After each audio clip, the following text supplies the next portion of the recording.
جیسا کہ میں نے کہا کہ اس زمانے میں اہل علم اپنی خدمات مفت سر انجام دے رہے. اچھا وہی طبقہ جس کا میں نے شروع میں ذکر کیا کہ جس کو چونکہ پابندی اپنے اوپر پسند نہیں تو اس کو دین پسند نہیں، دین پسند نہیں تو مولوی پسند نہیں، مولوی پسند نہیں تو ان کے بننے کی فیکٹری مدرسہ پسند نہیں، اور اسی طرح سے حدیث پسند نہیں، قرآن پسند نہیں. ان لوگوں کا حال یہ ہوتا ہے کہ وہ علماء پر ایسے الزام لگاتے ہیں جس کی حقیقت ہی کوئی نہیں ہوتی. مثلا ایک کامن جملہ ہے، کہتے ہیں علماء نے نا دین کو اپنی اجارہ داری بنایا ہوا ہے. سبحان اللہ. اجارہ داری کا مطلب یہ ہوتا ہے کہ بھی جو علماء ہیں وہ علم صرف وہی پڑھا سکتے ہیں، دوسرا بندہ اس کو پڑھ نہیں سکتا. اجارہ داری اس کو کہتے ہیں. جیسے کہ یہود کرتے ہیں کہ یہود اپنی کتابوں کو سر عام اپنی یہودی عوام کے لیے بھی یعنی اویلیبل نہیں کرتے، انہیں چھپا کے رکھتے ہیں، اور صرف جو ان کے اپنے علماء ہیں صرف وہ اس کو پڑھا سکتے ہیں. اس کو اجارہ داری کہتے ہیں. یا بعض ہمارے علاقے پنجاب کے بھی ایسے ہم نے سنا ہے کہ وہاں جو علاقے کا بڑا ہوتا ہے چودھری،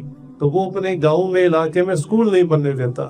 وہ کہتا ہے کہ یہ جو عوام ہے یہ اتنی ناسمجھ ہے کہ صدیوں سے ہمارے بڑوں کے قبضے میں رہی اور مفت میں ہمارے کھیتوں میں کام کرتی رہی. اگر ان کے بچے پڑھ لکھ گئے تو ان کو سینس آ جائے گی اور وہ کہیں گے کہ ابا جی آپ کیا کر رہے ہیں، آپ مفت میں کیوں کام کر رہے ہیں، گورنمنٹ نے تو لیبر کا پر ڈے اتنا ریٹ رکھا ہوا ہے، چودھری صاحب سے تقاضا نہ کریں. تو اس خوف کی وجہ سے وہ اپنے علاقے میں اسکول نہیں بننے دیتے. اس کو اجارہ داری کرتے. علماء تو بارہا یہ کہتے ہیں کہ آپ تھوڑا سا وقت نکالیں اور ہمارے پاس آ کر جو ہے وہ شریعت کا علم حاصل کریں. اچھا مدارس کے اندر ایڈمیشن فری، 8 سال کے لیے ایڈمیشن بھی فری، کھانا پینا بھی فری، رہائش بھی فری. اب اندازہ تو کرے نا کہ 8 سال کو تھوڑا عرصہ نہیں ہوتا. یہ تو مفت کی NGOs ہیں پورے پاکستان کے اندر، پوری دنیا کے اندر، جنہوں نے اتنے زیادہ علم دین کے جو ہے وہ شہزادوں کو سنبھالا ہوا ہے اور مفت ان کو تعلیم بھی دے رہے ہیں، کھانا بھی. حالانکہ استاد جو ہوتا ہے وہ اس کو فیس دی جاتی تو اڑا دی جاتی، لیکن اسٹوڈنٹ سے نہیں لی جاتی. ان کا ایک نظام ہے جس کے ذریعے وہ ہمارا سسٹم چلاتے ہیں. تو اسٹوڈنٹس کے لیے